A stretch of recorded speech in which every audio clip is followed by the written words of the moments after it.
ಮೀನಿನ ಹೆಜ್ಜೆ ಪಲ್ಲಕ್ಕಿ ಪೂಜೆ ಕಾರ್ಯಕ್ರಮಕ್ಕೆ ಸ್ವಾಗತ. ನಾನು ಮಧು ನಾಗರಾಜ್.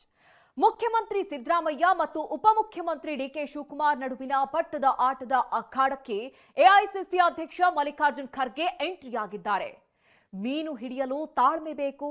ಸಿಎಂ ಪಕ್ಕದಲ್ಲೇ ನಿಂತು ಏನಿದು ಡಿಕೆಶಿ ಶಿಕಾರಿ ಮಾತು. ಜೈಲಿನಲ್ಲಿ ಇಬ್ಬರು ಶಾಸಕರ ಸಹಿ ಸಂಗ್ರಹಿಸಿದ್ರ ಡಿಕೆಶಿ. ಕ್ರಾಂತಿ ದಿನಗಳ ಮಧ್ಯೆ ಡಿಕೆಶಿ ಮನೆಯಲ್ಲಿ ಜೇನುಕಲ್ಲು ಪಲ್ಲಕ್ಕಿ ಪೂಜೆ. ಏನಿದರ ಮಹತ್ವ ತೋರಿಸ್ತೀವಿ ನೋಡಿ.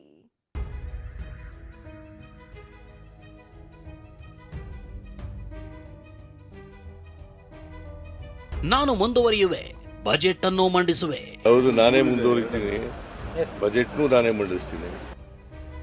ಸಿಎಂ ಸಿದ್ದರಾಮಯ್ಯಗೆ ಡಿಸಿಎಂ ಡಿಕೆಶಿ ಶುಭ ಹಾರೈಕೆ. Honorable Chief Minister is there. He said that he will come to complete 5 years. I wish him all the best. AICC ಅಧ್ಯಕ್ಷ ಖರ್ಗೆ ಸಿದ್ದರಾಮಯ್ಯ ಭೇಟಿ ಕುತೂಹಲ. ಭೇಟಿ ಖರ್ಗೆ ಸಾಹೇಬ್ರು ಎಷ್ಟು ಭೇಟಿ ಆಗ್ತೀರಿ ಸರ್? ಇಲ್ಲ, ನನಗೆ ಎಷ್ಟು ಸಾಯಂಕಾಲ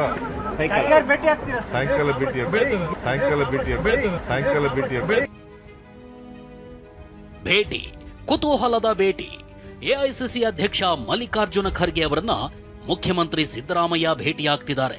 ಪ್ರಿಯ ವೀಕ್ಷಕರೇ, ನವೆಂಬರ್ ಕ್ರಾಂತಿಯ ದಿನ ಆರಂಭವಾಗಿ 2 ದಿನ ಕಳೆದಿದೆ. ಒಂದು ಕಡೆ ಉಪಮುಖ್ಯಮಂತ್ರಿ ಡಿಕೆ ಶಿವಕುಮಾರ್ ಬಣದ ಶಾಸಕರು ದೆಹಲಿ ಯಾತ್ರೆ ನಡೆಸ್ತಿದ್ರೆ, ಮತ್ತೊಂದು ಕಡೆ ಸಿಎಂ ಸಿದ್ದರಾಮಯ್ಯನವರು ಆಪ್ತ ಸಚಿವರು ಮತ್ತು ಶಾಸಕರ ಜೊತೆಗೆ ಹೈ ಲೆವೆಲ್ ಮೀಟಿಂಗ್ ಮುಂದುವರೆಸಿದ್ದಾರೆ. ಏನಿದರ ರಹಸ್ಯ? ನವೆಂಬರ್ 20ಕ್ಕೆ ಕಾಂಗ್ರೆಸ್ ಸರ್ಕಾರ ಅಧಿಕಾರಕ್ಕೆ ಬಂದು 2.5 ವರ್ಷ ಪೂರ್ಣಗೊಂಡಿದೆ. ಸಿದ್ದರಾಮಯ್ಯ 2ನೇ ಬಾರಿ ಸಿಎಂ ಆಗಿ 30 ತಿಂಗಳು ಅಧಿಕಾರವನ್ನ ಪೂರೈಸಿನೂ ಆಗಿದೆ. ಕ್ರಾಂತಿ ಕಂಪನದ ಸದ್ದು ಹೆಚ್ಚುತ್ತಿರೋ ಒಂದೊಂದು ಕ್ಷಣವೂ ಕುತೂಹಲಕರ ಬೆಳವಣಿಗೆಗಳು ನಡೀತಿವೆ. ಕ್ಷಿಪ್ರ ಕ್ರಾಂತಿಗೆ ದಾರಿ ಮಾಡಿಕೊಡ್ತಿದ್ಯಾ ಈ 2 ಬೆಳವಣಿಗೆ? ಹಾಗಾದ್ರೆ ಸಿದ್ದರಾಮಯ್ಯರಿಂದ ಡಿಕೆಶಿಗೆ ಅಧಿಕಾರ ಹಂಚಿಕೆ ಆಗುತ್ತಾ ಇಲ್ವಾ? ದೆಹಲಿಗೆ ಹೋಗಿ ಬಂದ ಡಿಕೆಶಿ ಬಣದ ಶಾಸಕರು ಹೇಳಿದ್ದೇನು? ಖರ್ಗೆ ಭೇಟಿ ಬಗ್ಗೆ ಸಿಎಂ ಸಿದ್ದರಾಮಯ್ಯ ಹೇಳಿದ್ದೇನು? ರಾಹುಲ್ ಗಾಂಧಿ ಸಂದೇಶ ಹೊತ್ತು ತಂದಿದ್ದಾರಾ ಖರ್ಗೆ? ಈ ಮೀನಿನ ಹೆಜ್ಜೆ ಮತ್ತು ಪಲ್ಲಕ್ಕಿ ಪೂಜೆಯ ಎಕ್ಸ್ಕ್ಲೂಸಿವ್ ಸ್ಟೋರಿಯನ್ನೇ ತೋರಿಸ್ತೀವಿ ಬನ್ನಿ. ಮೀನು ಹಿಡಿಯಕ್ಕೆ ಹೋಗಬೇಕಾದ್ರೆ ತಾಳ್ಮೆ ಇರಬೇಕು. ಮೀನು ಹಿಡಿಯಲು ತಾಳ್ಮೆ ಬೇಕು. ಸಿಎಂ ಪಕ್ಕದಲ್ಲೇ ನಿಂತು ಡಿಕೆಶಿ ಶಿಕಾರಿ ಮಾತು. ತಾಳ್ಮೆ ಇರಬೇಕು. ಯಾವುದೇ ಒಬ್ಬ ಮೀನು ಹಿಡಿಯಕ್ಕೆ ಹೋಗಬೇಕಾದ್ರೆ ಅವನಿಗೆ ದಿನಾ ಶಿಕಾರಿ ಸಿಗ್ಲಿಕ್ಕೆ ಸಾಧ್ಯ ಇಲ್ಲ. ಯಾರೇ ಒಬ್ರು ಮೀನ್ ಹಿಡಿಯೋದಕ್ಕೆ ಹೋಗ್ಬೇಕಾದ್ರೆ ಅವನಿಗೆ ದಿನವೂ ಶಿಕಾರಿ ಸಿಗೋದಕ್ಕೆ ಸಾಧ್ಯವಿಲ್ಲ. ಮತ್ಸ್ಯ ಮೇಳದಲ್ಲಿ ಮುಖ್ಯಮಂತ್ರಿ ಸಿದ್ದರಾಮಯ್ಯ ಪಕ್ಕದಲ್ಲೇ ನಿಂತು ಡಿಸಿಎಂ ಡಿಕೆ ಶಿವಕುಮಾರ್ ಹೇಳಿದ ಶಿಕಾರಿ ಮಾತಿದು. ಒಂದ್ ಕಡೆ ಸಿಎಂ ಸಿದ್ದರಾಮಯ್ಯ ಮತ್ತು ಡಿಸಿಎಂ ಡಿಕೆಶಿ ಮಧ್ಯೆ ಪಟ್ಟದ ಫೈಟ್ ನಡೀತಿದೆ.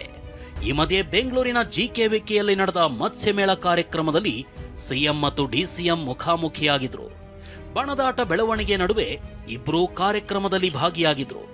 ವೇದಿಕೆಯಲ್ಲಿ ಸಿಎಂ ಡಿಸಿಎಂ ಅಕ್ಕಪಕ್ಕ ಕೂತಿದ್ರು. ಸಿಎಂ ಜೊತೆ ಡಿಸಿಎಂ ಗುಸುಗುಸು ಚರ್ಚಿಸಿದ್ದು ಕಂಡುಬಂತು.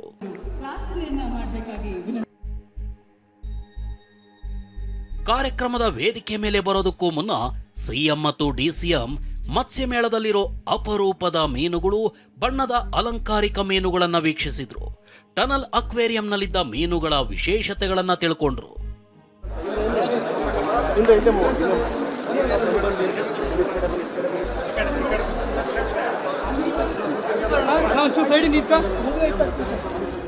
ಈ ಮೀನುಗಳನ್ನ ನೋಡೋದೇ ಕಣ್ಣಿಗೆ ಹಬ್ಬ. ಅಲಂಕಾರಿಕ, ಅತ್ಯಂತ ಅಪರೂಪದ ಮೀನುಗಳನ್ನ ಸಿಎಂ ಸಿದ್ದರಾಮಯ್ಯ ಮತ್ತು ಡಿಸಿಎಂ ಡಿಕೆ ಶಿವಕುಮಾರ್ ಕಣ್ತುಂಬಿಕೊಂಡ್ರು. ಬಳಿಕ ಇದೇ ಕಾರ್ಯಕ್ರಮದಲ್ಲಿ ಡಿಸಿಎಂ ಡಿಕೆ ಶಿವಕುಮಾರ್ ಆಡಿದ ಶಿಕಾರಿ ಮಾತು ಭಾರೀ ಚರ್ಚೆಯಲ್ಲಿದೆ.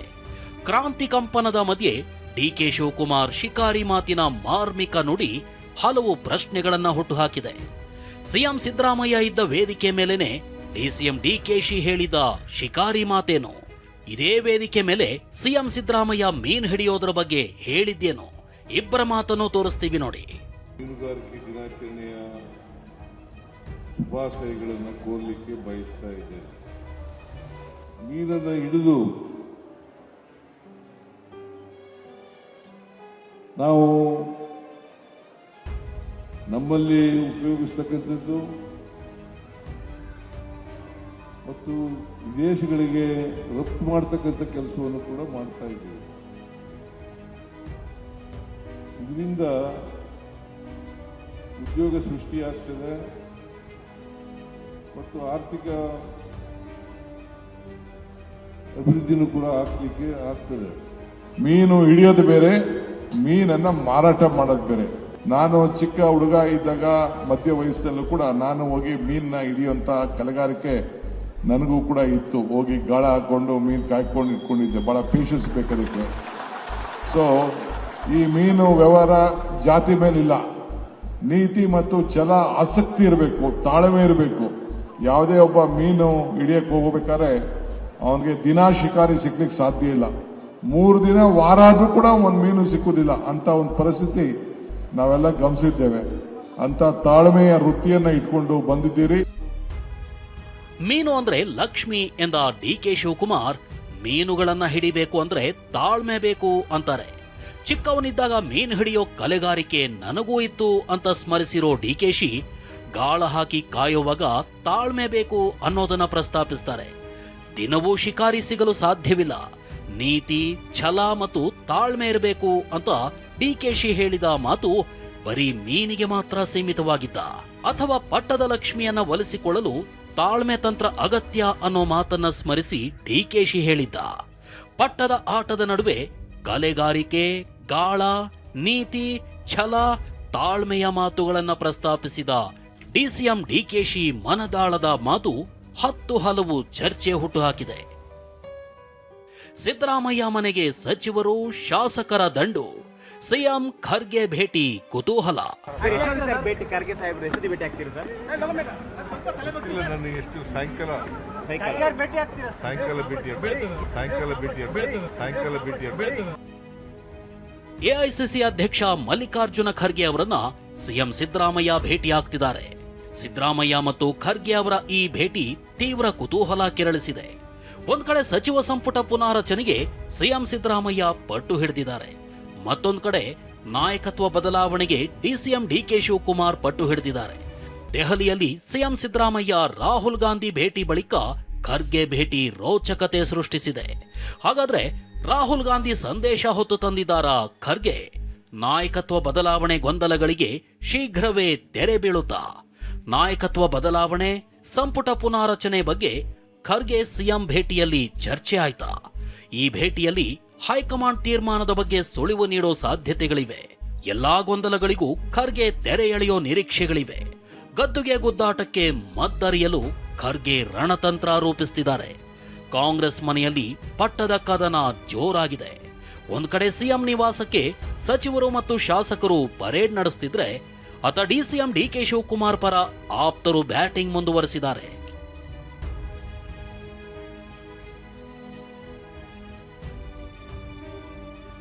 ಸಿಎಂ ಸಿದ್ದರಾಮಯ್ಯ ನಿವಾಸಕ್ಕೆ ಸಚಿವರು ಮತ್ತು ಶಾಸಕರು ಪರೇಡ್ ನಡೆಸಿದ್ದಾರೆ.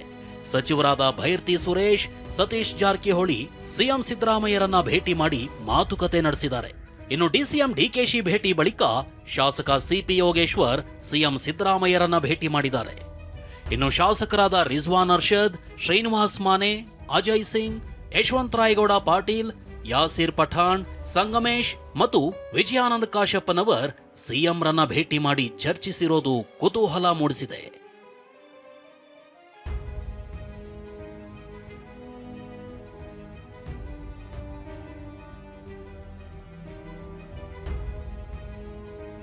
ಜೈಲಿನಲ್ಲಿ ಇಬ್ಬರು ಶಾಸಕರ ಸಹಿ ಸಂಗ್ರಹಿಸಿದ್ರ ಡಿಕೆಶಿ. ಬಂಡೆ ಬಣದ ಪವರ್ ಶೋ. ರಾಜ್ಯದಲ್ಲಿ 2.5 ವರ್ಷಗಳ ಹಿಂದೆ ನಡೆದ ಚುನಾವಣೆಯಲ್ಲಿ ಕಾಂಗ್ರೆಸ್ ಪಕ್ಷ 135 ಸ್ಥಾನಗಳನ್ನು ಗಳಿಸಿ ಅಧಿಕಾರಕ್ಕೆ ಬಂದಿತ್ತು. ಸಹಜವಾಗಿ ಪಕ್ಷದ ರಾಜ್ಯಾಧ್ಯಕ್ಷರಾಗಿ ಡಿಕೆಶಿ ಪಾತ್ರವು ಈ ಗೆಲುವಿನಲ್ಲಿತ್ತು. ಮುಖ್ಯಮಂತ್ರಿ ಪಟ್ಟಕ್ಕೇರುವ ಮಹತ್ವಾಕಾಂಕ್ಷೆ ಹೊಂದಿದ್ದ ಅವರನ್ನ ಕಾಂಗ್ರೆಸ್ ಹೈಕಮಾಂಡ್ ಕೆಲವು ಕಾರಣಗಳ ಹಿನ್ನೆಲೆ ನೀಡಿ ಸುಮ್ಮನಾಗಿರಿಸಿ ಸಿದ್ದರಾಮಯ್ಯರನ್ನ ಮುಖ್ಯಮಂತ್ರಿ ಪಟ್ಟದಲ್ಲಿ ಕೂರಿಸಿದ್ದು ಇತಿಹಾಸ. ಈ ಸಂದರ್ಭದಲ್ಲಿ ಹೈಕಮಾಂಡ್ ಸಮ್ಮುಖದಲ್ಲಿ ಸಿದ್ದರಾಮಯ್ಯ ಮತ್ತು ಡಿಕೆ ಶಿವಕುಮಾರ್ ನಡುವೆ 2.5 ವರ್ಷದ ಅಧಿಕಾರ ಹಂಚಿಕೆ ಒಪ್ಪಂದ ಆಗಿದೆ ಅನ್ನೋದು ಡಿಕೆ ಶಿವಕುಮಾರ್ ಬಣದ ಶಾಸಕರ ಮಾತುಗಳು. ಆದ್ರೆ ಇಂಥ ಯಾವುದೇ ಒಪ್ಪಂದ ಆಗಿಲ್ಲ ಅನ್ನೋದು ಮುಖ್ಯಮಂತ್ರಿ ಸಿದ್ದರಾಮಯ್ಯ ಬೆಂಬಲಿಗರ ಖಚಿತ ನುಡಿ. ಈ ವಿಚಾರದಲ್ಲಿ ಕಾಂಗ್ರೆಸ್ ಹೈಕಮಾಂಡ್ ನಿಗೂಢ ಮೌನಕ್ಕೆ ಶರಣಾಗಿರೋದೇ ಈ ಗೊಂದಲ ಮುಂದುವರಿಯಲು ಕಾರಣ. ಮುಖ್ಯಮಂತ್ರಿ ಪಟ್ಟದ ಅಧಿಕಾರ ಹಂಚಿಕೆ ವಿಚಾರದಲ್ಲಿ ಡಿಕೆಶಿ ಅತ್ಯಂತ ತಾಳ್ಮೆಯ ಮತ್ತು ನಿಧಾನಗತಿಯ ಹೆಜ್ಜೆ ಇಡ್ತಿದ್ರ. ಮೊನ್ನೆ ಸಿಎಂ ಸಿದ್ದರಾಮಯ್ಯ ನಾನೇ ಸಿಎಂ ಆಗಿ ಮುಂದುವರಿತೀನಿ, ಮುಂದಿನ 2 ಬಜೆಟ್ ಅನ್ನ ಮಂಡಿಸ್ತೀನಿ ಅನ್ನೋ ಮಾತಿಗೆ ಡಿಸಿಎಂ ಡಿಕೆಶಿ ಶುಭ ಹಾರೈಸಿದ್ರು. ಅದು ಹೈಕಮಾಂಡ್ನವ್ರು ಏನು ತೀರ್ಮಾನ ಮಾಡ್ತಾರೆ ಅದು ಮಾಡ್ತಾರೆ. ಇನ್ನು 2 ಬಜೆಟ್ ಮಾಡ್ತೀರಾ ಸರ್? ಯಾವುದು ಇನ್ನು 2 ಬಜೆಟ್ ಇದೆ. ಯಾವುದು ನೀವು ಯಾಕೆ ಅದನ್ನು ಕೇಳ್ತಾ ಅಲ್ಲಲ್ಲ, ಇದ್ದೀರಿ? ಮೊನ್ನೆ ಹೇಳಿದ್ರಲ್ಲ ಸರ್ ಬಜೆಟ್ ಮಾಡ್ತೀನಿ. ಹೌದು, ನಾನೇ ಮುಂದುವರಿತೀನಿ, ಬಜೆಟ್ನು ನಾನೇ ಮಂಡಿಸ್ತೀನಿ. ಅದು ಹೈಕಮಾಂಡ್ನವ್ರು ಏನು ತೀರ್ಮಾನ ಮಾಡ್ತಾರೆ ಅದು ಮಾಡ್ತಾರೆ. ಇನ್ನು 2 ಬಜೆಟ್ ಮಾಡ್ತೀರಾ ಸರ್? ಯಾವುದು ಇನ್ನು 2 ಬಜೆಟ್ ಇದೆ. ಯಾವುದು ನೀವು ಯಾಕೆ ಅದನ್ನು ಕೇಳ್ತಾ ಇದ್ದೀರಿ? ಅಲ್ಲಲ್ಲ, ಮೊನ್ನೆ ಹೇಳಿದ್ರಲ್ಲ ಸರ್ ಬಜೆಟ್ ಮಾಡ್ತೀನಿ. ಹೌದು, ನಾನೇ ಮುಂದುವರಿತೀನಿ, ಬಜೆಟ್ನು ನಾನೇ ಮಂಡಿಸ್ತೀನಿ. Honorable Chief Minister is there. He said that he will come to complete 5 years. I wish him all the best. We will all work with him. Honorable Chief Minister is there. He said that he will come to complete 5 years. I wish him all the best. We will all work with him. CM ಆಗಿ ಮುಂದುವರಿತೀನಿ ಎಂದ ಸಿದ್ದರಾಮಯ್ಯಗೆ DCM DKShi ಶುಭ ಹಾರೈಸಿದ್ದಾರೆ. ಹೀಗೆ ಶುಭ ಹಾರೈಸುತ್ತಲೇ DCM DKShi ಅಸಲಿ ಆಟ ಶುರು ಮಾಡಿದ್ದಾರೆ. ಸಿದ್ದರಾಮಯ್ಯಗೆ checkmate ಇಡಲು ಡಿಕೆಶಿ ಮುಂದಾಗಿದ್ದಾರೆ. ಈ ಹಿಂದೆ ಮುಖ್ಯಮಂತ್ರಿ ಆಗೋದಕ್ಕೆ ಸಿದ್ದರಾಮಯ್ಯ ನಂಬರ್ ಮುಖ್ಯ ಅಂತಿದ್ರು. ಅಂತೆಯೇ ಸಿಎಂ ಆಪ್ತರು ಕೂಡ ಪದೇ ಪದೇ ಶಾಸಕರ ಬಲ ಮುಖ್ಯ ಅಂತ ಕೂಗೆತ್ತಿದ್ರು. ಇದೇ ಕಾರಣಕ್ಕೆ ಶಾಸಕರ ಮನ್ನಣೆಗೆ ಮುಂದಾದ್ರ ಡಿಕೆಶಿ. ನನ್ ಜೊತೆಗೂ ಶಾಸಕರಿದ್ದಾರೆ ಅಂತ ತೋರಿಸಲು ಡಿಕೆಶಿ ಪ್ಲಾನ್ ಮಾಡಿದ್ರ. ಹೈಕಮಾಂಡ್ಗೆ ಶಾಸಕರ ಬಲ ತೋರಿಸಲು ತಂತ್ರ ರೂಪಿಸ್ತಿದಾರ. ಮೊನ್ನೆಯಷ್ಟೇ ಡಿಸಿಎಂ ಡಿಕೆಶಿ ಜೈಲಿನಲ್ಲಿರೋ ಶಾಸಕರನ್ನ ಭೇಟಿ ಮಾಡಿದ್ದಾರೆ. ಶಾಸಕರ ಸಹಿ ಸಂಗ್ರಹಕ್ಕೆ ಜೈಲಿನವರೆಗೂ ಹೋದ್ರ ಡಿಕೆಶಿ ಅನ್ನೋ ಪ್ರಶ್ನೆ ಎದ್ದಿದೆ. ಮೊನ್ನೆಯಷ್ಟೇ ಜೈಲಿನಲ್ಲಿರೋ ಶಾಸಕರಾದ ವಿನಯ್ ಕುಲಕರ್ಣಿ ಮತ್ತು ವೀರೇಂದ್ರ ಪಪ್ಪಿ ಅವರನ್ನ ಡಿಕೆಶಿ ಭೇಟಿಯಾಗಿದ್ರು. ಪರಪ್ಪನ ಅಗ್ರಹಾರ ಜೈಲಿಗೆ ಭೇಟಿ ನೀಡಿದ್ದ ಡಿಕೆಶಿ ಬೆಂಬಲ ಪತ್ರದೊಂದಿಗೆ ಜೈಲಿಗೆ ಹೋಗಿದ್ರ. ತನ್ನ ಪರ ನಿಲ್ಲುವಂತೆ 2 ಶಾಸಕರಿಗೆ ಡಿಕೆ ಮನವಿ ಮಾಡಿದ್ರ. 2 ಶಾಸಕರಿಂದ ಸಹಿ ಪಡೆದ್ರ ಅನ್ನೋ ಪ್ರಶ್ನೆ ಮೂಡಿದೆ. ಶಾಸಕರನ್ನ ಒಟ್ಟುಗೂಡಿಸಲು ಡಿಕೆ ಮಹಾತಂತ್ರಗಾರಿಕೆ ರೂಪಿಸುತ್ತಿದ್ದಾರ. ಸಿಎಂ ಪಟ್ಟ ಗಿಟ್ಟಿಸಲು ಶಾಸಕರ ಬಲವೇ ಮುಖ್ಯವಾಗಿದೆ.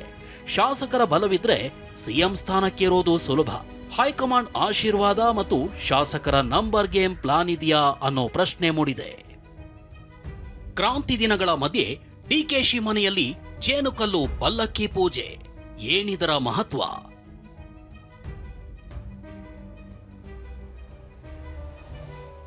ಇಲ್ಲಿ ನೋಡಿ, ಡಿಸಿಎಂ ಡಿಕೆಶಿ ಮನೆ ಮುಂದೆ ಶ್ರೀ ಗುರು ಜೇನುಕಲ್ಲು ಸಿದ್ದೇಶ್ವರ ಸ್ವಾಮಿಯ ದೇಗುಲದ ಬಸ್ ನಿಂತಿದೆ.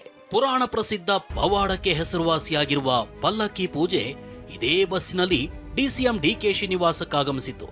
ಯಾವುದೀ ಪಲ್ಲಕ್ಕಿ ಪೂಜೆ ಅಂದ್ರ ಅದುವೇ ಹಾಸನದ ಅರಸೀಕೆರೆಯ ಪ್ರಸಿದ್ಧ ಜೇನುಕಲ್ಲು ಸಿದ್ದೇಶ್ವರ ಸ್ವಾಮಿ ಉತ್ಸವ ಮೂರ್ತಿ ಪಲ್ಲಕ್ಕಿ. ಇದೇ ಪಲ್ಲಕ್ಕಿ ಡಿಕೆಶಿ ನಿವಾಸಕ್ಕಾಗಮಿಸಿತು. ಡಿಕೆ ಶಿವಕುಮಾರ್ ನಿವಾಸದೊಳಗೆ ವಿಶೇಷ ಪೂಜೆ ನೆರವೇರಿಸಲಾಗಿದೆ. ಇಲ್ಲಿ ನೋಡಿ, ಪಲ್ಲಕ್ಕಿ ಪೂಜೆಯ ಬಳಿಕ ಡಿಕೆಶಿ ದಂಪತಿ ಸಿದ್ದೇಶ್ವರ ಸ್ವಾಮಿ ಮುಂದೆ ಫೋಟೋ ತೆಗೆಸಿಕೊಂಡಿದ್ದಾರೆ. ತಮ್ಮ ಮನೆಯಿಂದ ಪಲ್ಲಕ್ಕಿ ಪೂಜೆ ಸಮೇತ ಹಿಂತಿರುಗುವಾಗ ಡಿಕೆಶಿ ಮನೆಯಿಂದ ಹೊರಬಂದು ಬೀಳ್ಕೊಡುಗೆ ಕೊಡ್ತಾರೆ. ರಾಜ್ಯದಲ್ಲಿ ನಾಯಕತ್ವ ಬದಲಾವಣೆಯ ಚರ್ಚೆ ದೊಡ್ಡ ಮಟ್ಟದಲ್ಲಿ ಶುರುವಾಗಿದೆ. ಮುಖ್ಯಮಂತ್ರಿ ಸ್ಥಾನದ ಬದಲಾವಣೆ ಚರ್ಚೆ ನಡೀತಿರ್ತಕ್ಕಂಥ ಈ ಸಂದರ್ಭದಲ್ಲಿ ರಾಜ್ಯದ ಒಂದು ಪುಣ್ಯ ಪ್ರಸಿದ್ಧ ಸ್ಥಳವಾಗಿರ್ತಕ್ಕಂಥ ಹಾಸನ ಜಿಲ್ಲೆ ಅರಸೀಕೆರೆ ತಾಲೂಕಿನ ಯಾದಾಪುರದ ಜೇನುಕಲ್ಲು ಸಿದ್ದೇಶ್ವರ ಸ್ವಾಮಿ ಮಠ ಏನು ಇದೆ. ನಾವು ನೋಡ್ತಾ ಇದ್ದೀವಿ, ಬೆಟ್ಟದ ಮೇಲೇ ಜೇನುಕಲ್ಲು ಸಿದ್ದೇಶ್ವರ ಸ್ವಾಮಿಗಳ ಪಾದುಕೆ ಇದೆ. ಆ ಪಾದುಕೆಯನ್ನು ಏನು ಪ್ರತಿ ತಿಂಗಳ ಹುಣ್ಣಿಮೆಯಂದು ಲಕ್ಷಾಂತರ ಸಂಖ್ಯೆಯಲ್ಲಿ ಭಕ್ತರು ಆಗಮಿಸಿ ಪೂಜೆಯನ್ನು ಸಲ್ಲಿಸ್ತಾರೆ. ನಿನ್ನೆ ಸಂಜೆ ಈ ಒಂದು ಸಿದ್ದೇಶ್ವರ ಸ್ವಾಮಿಗಳ ಪೀಠ, ನಾವೇನು ನೋಡ್ತಾ ಇದ್ದೀವಿ ಒಳಗಡೆ ಪೀಠ ಇದೆ, ಈ ಪೀಠವನ್ನು ರಾಜ್ಯದ ಉಪಮುಖ್ಯಮಂತ್ರಿ ಹಾಗೆ ಈಗ ಸದ್ಯಕ್ಕೆ ಸಿಎಂ ರೇಸ್ನಲ್ಲಿರ್ತಕ್ಕಂಥ ಡಿಕೆ ಶಿವಕುಮಾರ್ ಅವರ ಮನೆಗೆ ತೆಗೆದುಕೊಂಡು ಹೋಗಿ ಪೂಜೆಯನ್ನು ಸಲ್ಲಿಸಿರ್ತಕ್ಕಂಥದ್ದು. ಈಗ ಸಿದ್ದೇಶ್ವರ ಸ್ವಾಮಿಗಳ ಅಂದರೆ ಅಜ್ಜಯ್ಯನವರ ಪೀಠ ಅಂತ ಕೂಡ ಇದನ್ನು ಕರೆಯಲಾಗುತ್ತೆ. ಸೊ ಆ ಒಂದು ಪೀಠ ಈಗ ಮರಳಿ ಸ್ವಸ್ಥಾನಕ್ಕೆ ಹೋಗ್ತಾ ಇರತಕ್ಕಂಥದ್ದು. ಅದನ್ನು ತೆಗೆದುಕೊಂಡು ಈಗ ಈ ಒಂದು ಜೇನುಕಲ್ಲು ಸಿದ್ದೇಶ್ವರ ಸ್ವಾಮಿಯ ಸನ್ನಿಧಾನದ ಆ ಪೀಠ ಇರತಕ್ಕಂಥ ಸ್ಥಳಕ್ಕೆಲ್ಲ ಬಸವಣ್ಣನ ಮೂರ್ತಿ ಕೂಡ ಇದೆ. ಸಿದ್ದೇಶ್ವರ ಸ್ವಾಮಿಗಳ ಗದ್ದುಗೆ ಅಥವಾ ಪೀಠ ಅಂತೇಳಿ ಇದನ್ನು ಕರೆಯಲಾಗುತ್ತೆ. ಸೊ ಅದನ್ನು ತೆಗೆದುಕೊಂಡು ಹೋಗಿ ಡಿಕೆ ಶಿವಕುಮಾರ್ ಅವರ ಮನೆಯಲ್ಲಿ ಪೂಜೆಯನ್ನು ಸಲ್ಲಿಸಿ ಬಂದಿರತಕ್ಕಂಥದ್ದು. ಸೊ ಅವರ ಕುಟುಂಬ ಸಮೇತರಾಗಿ ಪೂಜೆಯನ್ನು ಸಲ್ಲಿಸಿ ಅಂದರೆ ಈವನ್ ಸಿದ್ದೇಶ್ವರ ಸ್ವಾಮಿಗಳ ಎದುರು ಪೂಜೆಯನ್ನು ಸಲ್ಲಿಸಿ ತಮ್ಮ ಇಷ್ಟಾರ್ಥವನ್ನು ಕೋರಿಕೊಂಡ್ರೆ ಅದೆಲ್ಲವೂ ಕೂಡ ನೆರವೇರುತ್ತೆ ಅಂತಕ್ಕಂಥ ಭಕ್ತರ ನಂಬಿಕೆ ಏನಿದೆ ಅದು ಲಕ್ಷ ಭಕ್ತರ ಒಂದು ನಂಬಿಕೆ ಕೂಡ ಹೌದು. ಅರ್ಚಕ ಯತೀಶ್ ನೇತೃತ್ವದಲ್ಲಿ ಡಿಕೆಶಿ ನಿವಾಸದಲ್ಲಿ ಪೂಜೆ ನಡೆದಿತ್ತು. ಶುಕ್ರವಾರ ರಾತ್ರಿ ಪೂಜೆ ಬಳಿಕ ಶನಿವಾರ ಕ್ಷೇತ್ರಕ್ಕೆ ಪೀಠ ಆಗಮಿಸಿದೆ. ಪಲ್ಲಕ್ಕಿ ಪೂಜೆ ಬಗ್ಗೆ TV9 ಜೊತೆ ಮಾಹಿತಿ ಹಂಚಿಕೊಂಡಿರೋ ಅರ್ಚಕ ಯತೀಶ್, ಡಿಸಿಎಂ ಡಿಕೆ ಶಿವಕುಮಾರ್ ಅವರು ಸಂಕಲ್ಪ ಮಾಡಿಕೊಂಡು ಪೂಜೆ ಸಲ್ಲಿಸಿದ್ದಾರೆ. ಅವರ ಕೋರಿಕೆ ಮೇರೆಗೆ ಪೀಠವನ್ನ ಕೊಂಡೊಯ್ಯಲಾಗಿತ್ತು ಅಂದ್ರು. ಇಲ್ಲಿ ಜೇನಕಲ್ ಸಿದ್ದೇಶ್ವರ ಅಂತ ಹೆಸರು, ಅಂದರೆ ಇಲ್ಲಿ ಸಿದ್ಧರು ಬೆಟ್ಟ ಅಂತ ಹೇಳ್ತೀವಿ. ಸಿದ್ಧರುಗಳು ತಪಸ್ ಮಾಡಿ ಪಾದವರಿಂತದ ಜಾಗ ಇದು. ಇಲ್ಲಿ ಬಂದು ಭಕ್ತಾದಿಗಳು ಅವ್ರು ಏನು ಕಷ್ಟವನ್ನು ಕೇಳ್ಕೊತಾರೆ ಆ ಕಷ್ಟವನ್ನು ನಿವಾರಣೆ ಆಗುತ್ತೆ. ಹುಣ್ಣಿಮೆ ದಿವಸ ಏನು ಲಕ್ಷಾಂತರ ಜನ ಸೇರ್ತಾರೆ ಅಂದರೆ ಹುಣ್ಣಿಮೆ ದಿವಸ ಬಂದು ಭಕ್ತಾದಿಗಳು ಏನು ಬೇಡ್ಕೊತಾರೆ ಆ ಕಷ್ಟವನ್ನು ನಿವಾರಣೆ ಆಗುತ್ತೆ. ಈಗ ನಿನ್ನೆ ರಾಜ್ಯದ DCM DK ಶಿವಕುಮಾರ್ ಅವ್ರ ಮನೆಗೆ ಪೀಠ ಹೋಗಿತ್ತು. ತಾವು ಯಾರ್ಯಾರು ಹೋಗಿದ್ರಿ, ಎಷ್ಟೊತ್ತಿಗೆ ಹೋದ್ರಿ, ಏನು ಪೂಜೆಗಳಾಯಿತು ಅಂತ ತಾವೊಂದು ಮಾಹಿತಿ ಸರ್. ಟೈಮಿಂಗ್ಸು ಗೊತ್ತಿರಲಿಲ್ಲ, ನೋಡಿರಲಿಲ್ಲ. ಅವ್ರ ಮನೆ ಕರ್ಕೊಂಡು ಹೋಗಿದ್ದು, ಪೂಜೆ ಮಾಡಿಸ್ಕೊಂಡು ಮಂಗಳಾರತಿ ಮಾಡ್ಕೊಂಡು ಬಂದು ದರ್ಶನ ಮಾಡ್ಕೊಂಡು ಹೋದ್ರು. ಅಲ್ಲಿಂದ ಮತ್ತೆ ಬಂದು ಹಿಂದೆ ಎತ್ತರವಾದ ಬೆಟ್ಟದಲ್ಲಿ ಶ್ರೀಯವರ ಸನ್ನಿಧಾನದ ಪಕ್ಕದಲ್ಲಿ ಜೇನುಗೂಡು ಸದಾ ಕಾಲ ಕಟ್ಟಿರೋದ್ರಿಂದ ಈ ಕ್ಷೇತ್ರಕ್ಕೆ ಜೇನುಕಲ್ ಸಿದ್ದೇಶ್ವರ ಸ್ವಾಮಿಯವರ ಕ್ಷೇತ್ರ ಅನ್ನೋ ಹೆಸರು ಬಂದಿದೆ. ಈ ಹಿಂದೆ ಮಾಜಿ ಸಿಎಂ BS ಯಡಿಯೂರಪ್ಪ ಕೂಡ ಸಿದ್ದೇಶ್ವರ ಸ್ವಾಮಿ ದೇವಸ್ಥಾನಕ್ಕೆ ಭೇಟಿ ನೀಡಿದ ಬಳಿಕ ಮುಖ್ಯಮಂತ್ರಿ ಸ್ಥಾನ ಒಲಿದಿತ್ತು. ಪಟ್ಟದ ಆಟದ ನಡುವೆ ಶ್ರೀ ಕ್ಷೇತ್ರದ ದೇವರನ್ನ ಮನೆ ಕರೆಸಿದ್ದ DCM DKಶಿ ಪಲ್ಲಕ್ಕಿ ಪೂಜೆ ಮಾಡಿಸಿದ್ದಾರೆ. ವಿದೇಶದಿಂದ ರಾಹುಲ್ ಆಗಮನಕ್ಕೆ ಡಿಕೆಶಿ ಬಣ ಕಾಯ್ತಾ ಇದ್ದು ಮತ್ತೆ ದೆಹಲಿ ಯಾತ್ರೆ ನಡೆಸುವ ಸಾಧ್ಯತೆಗಳಿದೆ. ಖುದ್ದು ಡಿಸಿಎಂ ಡಿಕೆಶಿ ಕೂಡ ದೆಹಲಿಗೆ ತೆರಳಿ ರಾಹುಲ್ ಗಾಂಧಿ ಅವರನ್ನ ಭೇಟಿ ಮಾಡೋ ಸಾಧ್ಯತೆ ಹೆಚ್ಚಾಗಿದೆ. ದೆಹಲಿ ಯಾತ್ರೆ ಮುಗಿಸಿ ವಾಪಸ್ಸಾದ ಡಿಕೆಶಿ ಆಪ್ತರು ಹೇಳಿದ್ದೇನು?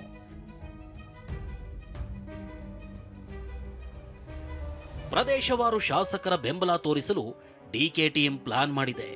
ಒಕ್ಕಲಿಗ ಶಾಸಕರಲ್ಲದೆ ಬೇರೆ ಬೇರೆ ಸಮುದಾಯದ ಶಾಸಕರ ಬಲ ತೋರಿಸಲು ಯತ್ನ ಇದಾಗಿದೆ.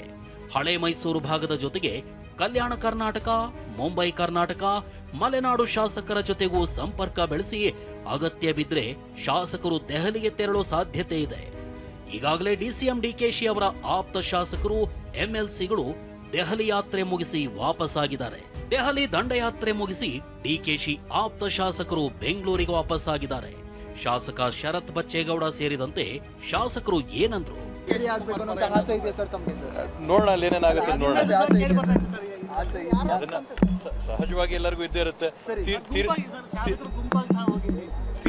ಶಿವಣ್ಣ ಅವರು ಇದ್ದಾರೆ, ಶಿವಣ್ಣ ಅವರು ಕೂಡ ತೀರ್ಮಾನ ಅವರು ಕೂಡ ಕೇಳಿದ್ದಾರೆ. ನೋಡೋಣ.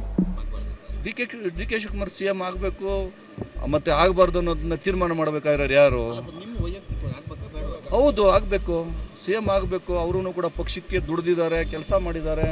ನಮ್ಮ ಲೀಡ್ರ್ ಇದ್ದಾರೆ, ಅವರು ಹಿರಿಯರಿದ್ದಾರೆ. ಅವರ 5 ವರ್ಷ ನಾನೇ ಬಜೆಟ್ ಮುಗಿಸ್ತೀನಿ ಅಂದರೆ ಬೇಡ ಅನ್ನೋಕ್ಕೆ ಯಾರ ಕೈಲಿ ಆಯ್ತದೆ? ಅವ್ರು ಮನ್ಸು ಮಾಡೋರು 5 ಅಲ್ಲದ್ರೆ ಇನ್ನು 10 ವರ್ಷನೂ ಮಾಡ್ಬೋದು ಅವರೇನೆ. ಹೌದು, ಸಿದ್ದರಾಮಯ್ಯನವ್ರು ಯಾವತ್ತೂ ಕೊಟ್ಟ ಮಾತಿಗೆ ತಪ್ಪಿ ರೂಢಿನೇ ಇಲ್ಲ ಅವ್ರಿಗೆ. ನಾನು ಕೊಡಬೇಕು ಅಂತ ಹೇಳಿದ್ದೀನಲ್ಲ, ಮೊದಲ ದಿನದಿಂದನೂ DK ಶಿವಕುಮಾರ್ ಅವರು CM ಆಗ್ತಿದ್ರು. ಆದರೆ ಅದಕ್ಕೊಂದು ಸಮಯ, ಸಂದರ್ಭ, ಗಳಿಗೆ, ಪುಣ್ಯ ಕಾಲ, ಪುಣ್ಯ ಇದು ಬಂದಾಗ ಆಗ್ತಾರೆ ಅಂತಲೂ ಹೇಳ್ತಾ ಇದ್ದೀನಿ ನಾನು. DK ಶಿವಕುಮಾರ್ CM ಆಗಬಾರ್ದು ಅಂತ ಯಾರು ಹೇಳಿದ್ದಾರೆ? ಯಾವ ಹೈಕಮಾಂಡ್ ತೀರ್ಮಾನ ಮಾಡ್ತಾರೆ? ಯಾವಾಗ ಹೈಕಮಾಂಡ್ ಯಾವಾಗ ಬೇಕಾದ್ರೂ ಮಾಡ್ಬೋದು.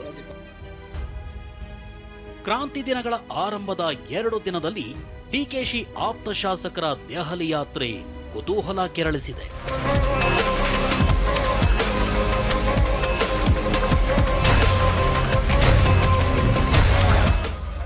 ಇದೇ ಹೊತ್ತಿನ ಕಾರ್ಯಕ್ರಮ. ನಿರಂತರ ಸುದ್ದಿಗಾಗಿ ನೋಡ್ತಾ ಇರಿ TV9.